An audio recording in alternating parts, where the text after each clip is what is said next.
Hello friends, तो एक बार फिर से आपका हमारे YouTube channel Goyal brothers Bhinmal में स्वागत है।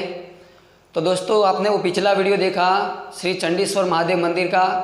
तो हमारा आज का दूसरा वीडियो है वो भीनमाल की धनियाणी श्री श्यामंकरी माताजी मंदिर का है, जो वीडियो के बारे में गाइड करेंगे श्रीमान चक्रवर्ती सिंह जी, जो यहाँ के ट्रस्टी हैं। तो दोस्तों, वीडियो को देखना नहीं भूलें और वीडियो को लाइक, शेयर और सब्सक्राइब कर लें। सब्सक्राइब करके आगे बेल आइकन है उसको क्लिक करें, ताकि और भी भीनमाल का कोई भी ऐतिहासिक वीडियो होगा वो आपको सबसे पहले प्राप्त होगा।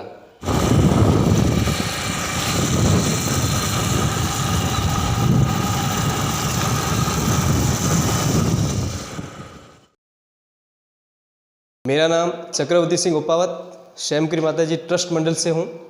आज जो भीनमाल का सबसे प्राचीन और ऐतिहासिक मंदिर है माँ श्यामंकरी का, ये भीनमाल से पश्चिम की ओर 2 किलोमीटर की दूरी पर पहाड़ी क्षेत्र पर आया हुआ है और ये भीनमाल का सबसे पुराना और एक ऐतिहासिक मंदिर है। माँ श्यामंकरी का वर्णन वैसे देखने जाए तो ऐतिहासिक तौर पर इसका सर्वप्रथम वर्णन बसंतगढ़ के शिलालेख में पाया जाता है। बसंतगढ़ का शिलालेख जो सिरोही जिले के आबू पर्वत के पास में आया हुआ है।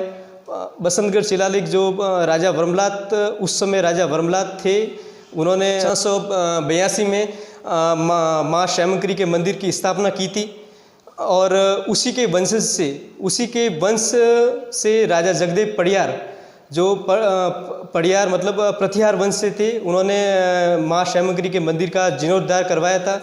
और वह मंदिर आज प्राचीन समय में इसका नाम श्याम श्री था। श्याम श्री अर्थात लक्ष्मी, महालक्ष्मी के रूप में ये माताजी का मंदिर स्थापित था और रौद्र रूप लेने के कारण इनका नाम श्यामंकरी चामुंडा हो गया और उसी समय से ये श्यामंकरी नाम से विख्यात हुई। अपना श्यामंकरी मंदिर वैसे देखने जाए तो ऐतिहासिक तौर पर इसका वर्णन अपना श्रीमाल पुराण में भी आया हुआ है। श्रीमाल पुराण के 31वें अध्याय में श्यामंकरी महात्म्य है, उसके अंदर श्यामंकरी माताजी की उत्पत्ति का पूरा वर्णन है। उसके अनुसार प्राचीन समय जब श्रीमाल पुराण के श्यामंकरी महात्म्य के अनुसार जब ये प्राचीन क्षेत्र श्रीमाल क्षेत्र के नाम से विख्यात था, उस समय यहाँ पर उत्मोजा अर्थात अमोजा नामक राक्षस था, जो यहाँ के ब्राह्मणों, तपस्वियों और साधु संतों पर अत्याचार कर रहा था।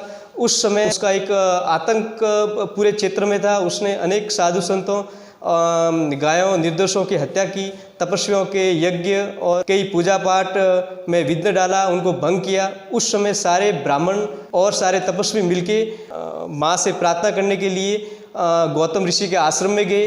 गौतम ऋषि ने सावित्री मंत्र से देवी का आह्वान किया और यज्ञ वेदी में से शक्ति के रूप में एक देवी प्रकट हुई। उन्होंने उत्मोजा नामक उस दैत्य का उसको एक वरदान प्राप्त था कि वो दैत्य किसी के अस्त्र या शस्त्र से नहीं मरेगा।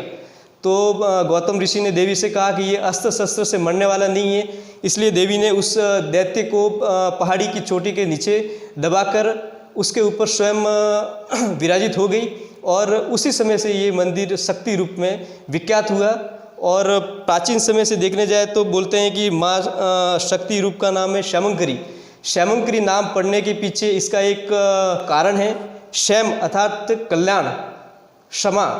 माँ ने यहाँ के ब्राह्मणों पर दैत्य को मार के उनके ऊपर भला अर्थात क्षमादान दिया, उनको कल्याण किया। इसके कारण से श्याम करने के कारण ये देवी श्यामंकरी नाम से विख्यात हुई और उसी समय से लेकर आज तक ये श्यामंकरी नाम से प्रसिद्ध है।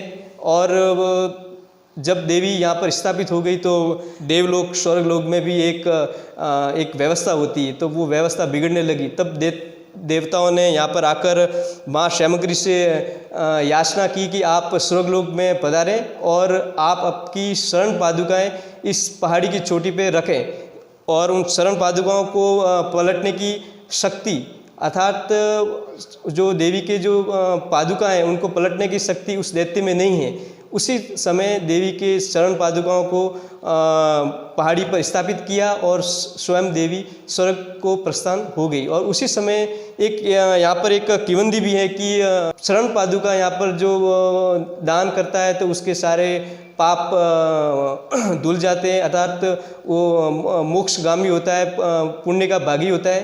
तो उसी समय से एक यहाँ पर चरण पादुकाओं का दान का भी एक विशेष महत्व है।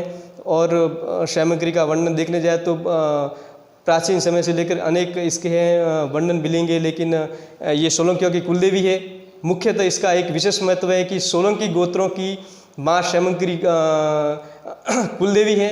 क्षैमंकरी के मंदिर तो बहुत मिलेंगे, लेकिन एक पाठ स्थान के तौर पर या मुख्य मंदिर के तौर पर जब देवी स्वयंभू होकर प्रकट हुई थी, वो भिनमाल अर्थात श्रीमाल क्षेत्र का माँ क्षैमंकरी का मंदिर है। ये एक स्वयंभू है, यह किसी के द्वारा स्थापित नहीं, ये प्रकट एक स्वयं देवी प्रकट हुई है।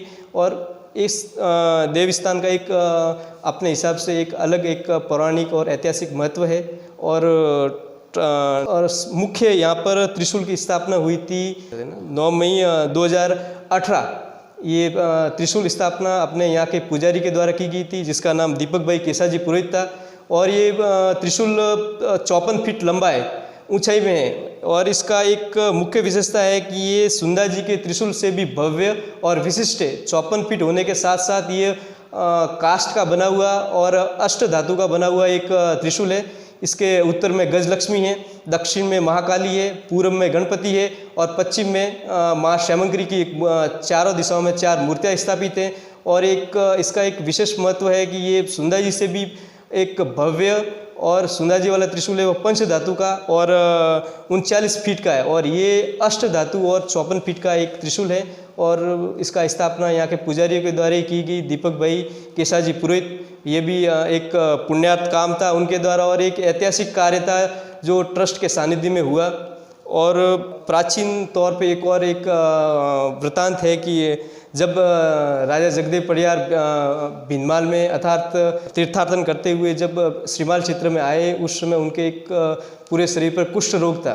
कुष्ठ रोग होने की वजह से राजा जो वर्तमान में खाई रोड से आगे जो 7 निबड़ियाँ हैं, वहाँ पर नागा बाबाओं की एक बगीची थी। राजा ने वहाँ पर विश्राम किया और वहाँ पर एक कोई कुंड से कुत्ता था, वो पानी में लौट के राजा के पास आया और राजा के पास में आके फड़फड़ाया, तो उससे उसके ऊपर से जो पानी के छींटे थे वो राजा के ऊपर गिर गए, जिससे राजा के कुष्ठ रोग में बहुत एक सुधार हुआ। तब राजा ने उस कुंड का पता लगाया और उस कुंड में 7 दिन लगातार स्नान किया और उनका जो कुष्ठ रोग था वो दूर हो गया। उस समय से लेके वो कुंड आज वर्तमान में चंडीनाथ महादेव का ही एक कुंड है।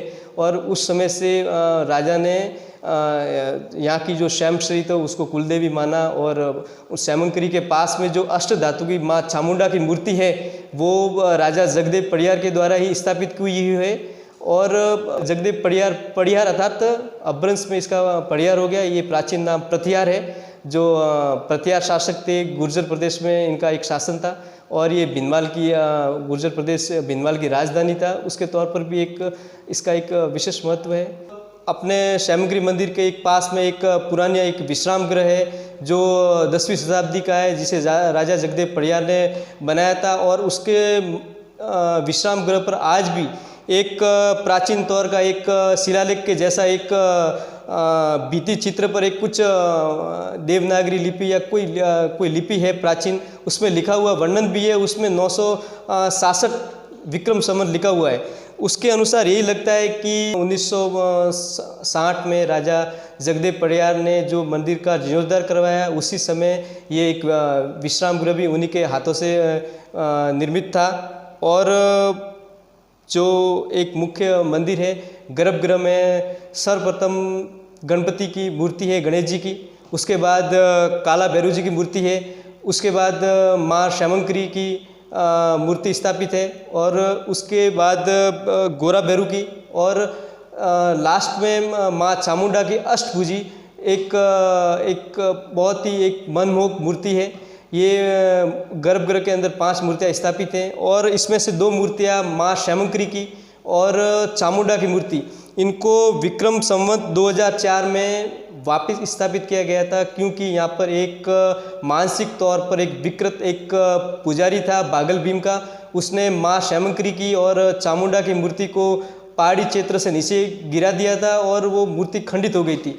और उन खंडित मूर्ति को आज भी मूर्ति के मंदिर में, जैसे कि खंडित मूर्तियों का स्थापित होना एक वर्जित माना जाता है, तो उन गांव वालों के एक सहयोग से उन मूर्तियों को साइड में करके एक दोनों माँ श्यामंकरी की और चामुंडा की नई मूर्तियाँ स्थापित की गई। और आज भी वो खंडित मूर्ति जब अपन परिक्रमा देते हैं तब परिक्रमा के लास्ट छोर पर वो दाईं और एक मूर्ति एक कोने में एक बना हुआ है, वहाँ पर वो स्थापित की हुई है। वो माँ श्यामंकरी की मूर्ति 7वीं शताब्दी पुरानी है। और ट्रस्ट, श्यामंकरी ट्रस्ट का निर्माण 1988 में हुआ और उस समय से लेकर ट्रस्ट के द्वारा यात्रियों के लिए और दर्शनार्थियों के लिए और नगर के लिए लोगों के दर्शन के लिए एक व्यवस्था स्थापित करने के लिए ट्रस्ट ने अनेक कार्य किए। उनके द्वारा अनेक धर्मशालाएं, रूम, कार्यालय, ऑफिस और सड़क निर्माण का कार्य भी हुआ। और सड़क निर्माण जो एक ट्रस्ट के लिए और नगर के लिए और सभी यात्रियों के लिए एक ऐतिहासिक है, क्योंकि सभी दर्शनार्थी पहले पुरानी सीढ़ियाँ बनी हुई थी उससे दर्शन करने के लिए जाते थे, लेकिन जब ट्रस्ट वालों ने देखा कि वयोवृद्ध और बहुत से लोग हैं जिनकी अवस्था 80 से ऊपर है या जो अपंग है वो सीढ़ियों से दर्शन नहीं कर सकते, तो उनके लिए ट्रस्ट की तरफ से एक रोड का निर्माण किया गया, जो 2012 में रोड का निर्माण चालू किया गया था, जो आज गाड़ियाँ ऊपर जा रही है। और अभी भी सड़क का निर्माण का कार्य एक निर्माणाधीन है। और ऊपर एक पार्किंग बना हुआ है जिसके अंदर 50 गाड़ियाँ रुक सकती है। और उससे पार्किंग से लेकर गर्भगृह तक आज भी रोड का निर्माण और ऊपर बन रहा है। और भविष्य में वो जैसा पार्किंग अभी बना हुआ है उससे 1.5 गुना मंदिर के गर्भगृह के बाहर एक पार्किंग होगा, जिससे भी कोई भी यात्री या दर्शनार्थी या अपंग या कोई भी वयोवृद्ध कोई भी हो वो माता जी के दर्शन के लिए डायरेक्ट गाड़ी के द्वारा जा सकता है और माता जी के दर्शन का लाभ ले सकता है। और ये ट्रस्ट का मेरे हिसाब से एक ऐतिहासिक कार्य है जिसको सभी लोगों ने, सभी दर्शनार्थियों ने, संघ वालों ने, भीनमाल क्षेत्र और गुजरात और जहाँ से भी माता जी के दर्शनार्थी, उन्होंने इस सड़क निर्माण की प्रशंसा की, ट्रस्ट की प्रशंसा की।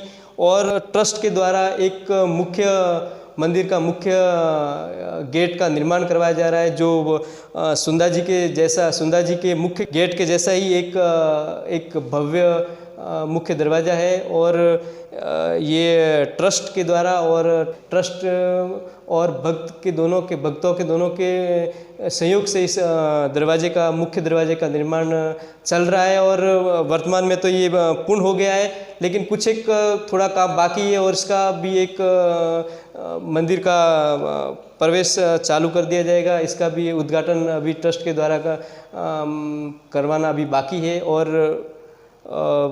ट्रस्ट 1988 में बना, तब से लेके आज तक ट्रस्ट मंडल एक वही चल रहा है। इसके अंदर कोई हेर फेर नहीं हुआ है। ट्रस्ट अध्यक्ष ठाकुर सरदार सिंह जी उपावत हैं, जो मेरे दादोसा हैं, और उन्होंने ट्रस्ट को स्थापित किया था। उस समय से लेके आज तक लगातार वही ट्रस्ट अध्यक्ष पद पर है। और 15 जनों का एक कार्यकारिणी ट्रस्ट है और 51 लोगों का एक साधारण सदस्यों से मिलकर ट्रस्ट मंडल बना हुआ है। और ये नगर हित में और यात्रियों के लिए, भक्तों के लिए इस ट्रस्ट के द्वारा अनेक विकासात्मक कार्य हुए हैं। और ये ट्रस्ट भीनमाल के अनेक प्रमुख सामाजिक हो, कुछ भी कार्यक्रम हो, उसके लिए ये ट्रस्ट हमेशा आगे रहता है। और अनेक पुण्य कार्य हो, सामाजिक कार्यक्रम हो या कोई भी प्रशासनिक कार्यक्रम हो, उनके सहयोग के लिए ट्रस्ट ने हमेशा आगे बढ़कर सहयोग किया है। और जय माता दी।